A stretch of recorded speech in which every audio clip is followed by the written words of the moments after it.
G'day world, Macaridden coming to you live from Hong Kong at Rise 2018, and we're here with Uwe. Hey, how are you doing, Mac? I'm doing well. How's your experience at Rise been so far? Well, I love Rise. I love the Web Summit. I love all these huge organizational things because it's the best thing for business and to meet other investors and people who are like-minded in terms of technology. Yeah. So give us a bit of background on who you are and what brings you to Hong Kong. Well, I've always been a manufacturer of medical devices for the last 25 years. I've run 3 major healthcare companies, and then last year I did my 50-year crisis. I just said, I wanted to do something more meaningful, so I resigned my post as CEO of iHealth, and then I started a new company called Lifeina, which is an accidental company. It's an accidental product. What happened is my brother came to visit me in Paris. I live in Paris, which is really, really cool, by the way. Yeah, it is really cool. Yeah, the weather is always nice, even when it's raining. It's a lovely city to live in. So I was living in Paris, and my brother came to visit me from New Zealand. He doesn't speak a word of French. So he's a type 1 insulin-dependent diabetic, and I don't know if you know that diabetic patients hate to travel because their insulin always has to be kept in the fridge. Yeah. So it's a real real problem for them to travel. They always have ice packs, gel packs. And so what happened is that he went to a hotel and they didn't have a fridge in his room to put his insulin. So he went down to the reception, gave his insulin at reception to put in the fridge in the kitchen. But when he came to fetch it at 11 o'clock at night, some moron had put it in the freezer. Oh no. So luckily we're in France. In France there's always a pharmacy available. So they opened, the police had a night pharmacy open, got fresh insulin, and 20 minutes later the problem was solved. Yeah. But the problem is, if you don't find fresh insulin, you die. Yeah. It's not like, I'm going to take a bit more tomorrow. It's a vital medication. So luckily the problem was solved easy enough. So he comes back to Paris and he tells me about the moron who froze his insulin. Yeah. He was really pissed off. Right? Yeah. And literally for fun, we designed the idea of a little fridge that you could put in your pocket. But really, for us, just a fun product that we made for personal use. Both of us know how to use a screwdriver. So we made a little sample. Yeah. I stole the battery from a Sony video cam to make the first sample. Yeah. And I didn't think of it as a real product, but then every time he showed it to his other diabetic friends, they would all go, it's fantastic, I love it. And I did some research, and I found that 5% of the worldwide population is prisoner of its medication. Wow. Multiple sclerosis, diabetes, growth hormones, there's more and more of these diseases where the medication has to be kept in the fridge. And the big problem with these medications is that the people don't take them to work. If you suffer from multiple sclerosis, you don't take your medication to work to put in the fridge next to the sandwiches for everybody to know that you suffer from multiple sclerosis. And so you have non-adherence to treatment. People take the medication late, so they have big problems in terms of managing their disease. So we decided to make a little fridge. This is what it looks like, incidentally. Put it up to camera. Yeah. It's tiny. So you've made the world's smallest fridge. Smallest intelligent fridge. That's because crazy. It's connected to an application. Yeah. The application will in fact monitor the temperature of the medication, the battery life. It's got a 36-hour battery that you can recharge via any outlet. And it will also send you alerts. Hey, Maka, last time you took your medication was at 3 o'clock. Is it not time for you to take your medication so that you can improve the compliance to your medication schedule? So everybody loves it. And as I said, it's the first time that I ever make a medical device, because historically, when I sell medical devices, basically you're selling sickness. Yeah. You're selling diabetes, hypertension, multiple sclerosis. Now I'm selling health, and it's a lot easier to sell health than to sell sickness. So it's the first time that I get to make a product where people actually thank me for selling them a product. So last year, after winning the Web Summit, we went viral, and so we received maybe 700, 800 messages a day from consumers, and they don't ask how much it costs. They just say, where can I buy it? Because if you have a chronic disease, you are defined by your lifestyle, and anything that's going to help you have a normal life becomes essential. Yeah. So I'm actually here in Hong Kong, not just for Rise, but also because our factories are just next door. Yeah. So I'm busy launching this huge mass production because we have over 40,000 units on back order from consumers who want to buy the product. Wow, that's amazing. I love it. Yeah. So what got you into this passion? What was your drive behind this? Look, I wish I could tell you it was something as simple as money, but it's not. I mean, I've run 3 major healthcare companies, and as I said, I resigned from iHealth, which was a huge, over $1 billion company, and I want to make something and turn around in 5 years and say, look what I made. Really be proud of what I do, rather than just making money. Making money is relatively easy, especially if you do hardware and you do it well, because it's a margin product. I make something for this cost, I sell it for this cost, one minus the other is net margin, gross margin minus what I spend is net margin. Business is boring, it's simple, you know. And I'm talking about the hardware business. You just have to do it and do it well.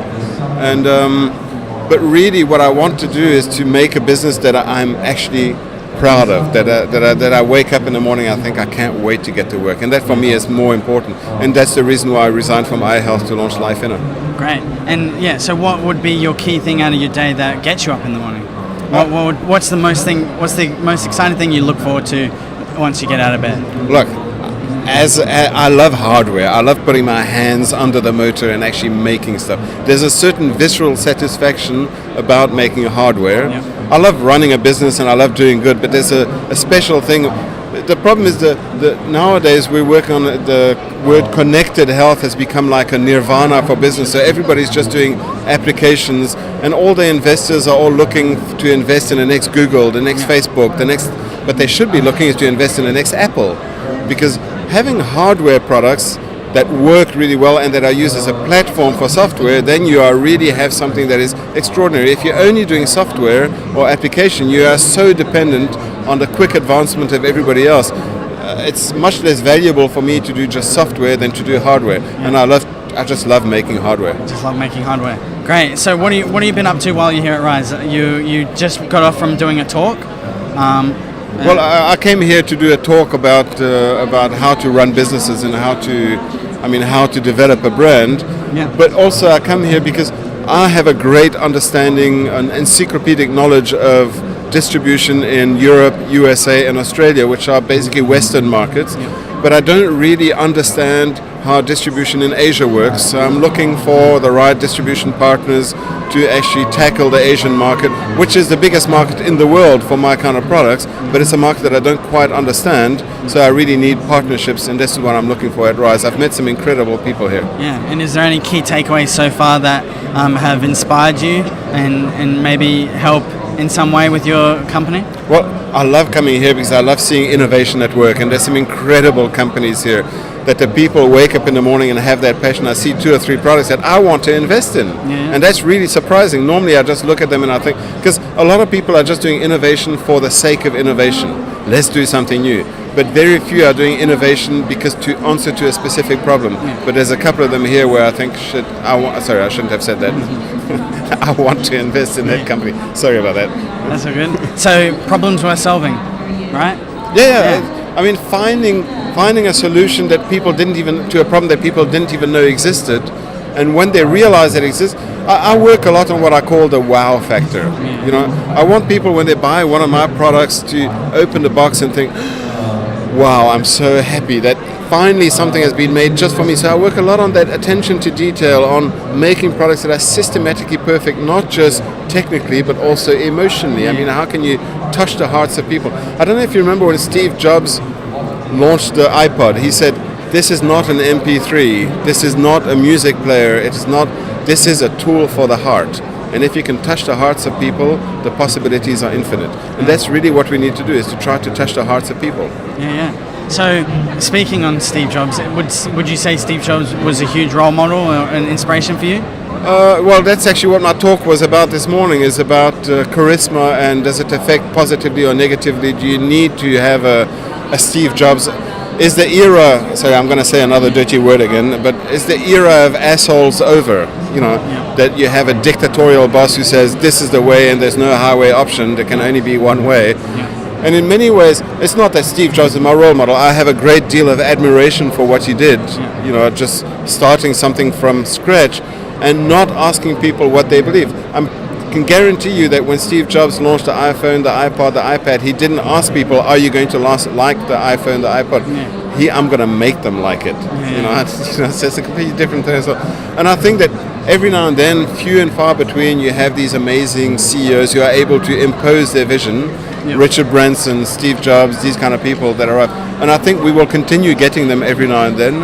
And I hope that one day I can be one of those. Yeah. Well, I think you're going on the right direction, man. It's super inspiring how you've created a device that actually helps people, and they're loving it, right? Yeah, and look, for me it's been a joyride because it's, for once, I'm running a positive business. Positive, not just in terms of making money, but emotionally, intellectually. It's a feel-good product, and 100% of the people like it. From the doctors, the patients, the users, everybody. It's really answers to a visceral need for people, and I love it. Cool. And so with the whole charisma thing, and let's dive into a bit about your talk. What was your main objective for that talk? Well, the whole idea is to pass the message of what you need the most now. In fact, there's no business that succeeds without a charismatic leader or somebody who really knows, has a direction of where he's wanting to go. A lot of people, they just think, oh, well, I'm going to have the idea. But having the idea is easy. Putting it into position, knowing who you're going to sell it to, how you're going to develop it, making a round business where everything must be put on paper before you even start putting a screwdriver onto a screw. Everything needs to be prepared in advance. People just think that the only thing that matters is the innovation itself. Yeah. Innovation without meaning behind it is kind of meaningless. Yeah, great. Well, positive. And is there any key takeaways or advice you'd give to someone out there who's watching about this whole topic around medicine and charisma? Most important thing, have the passion. Yeah. Just don't give up. Just continue fighting away, knowing you're doing the right thing. All right, knowing that you're doing the right thing is really the most important thing.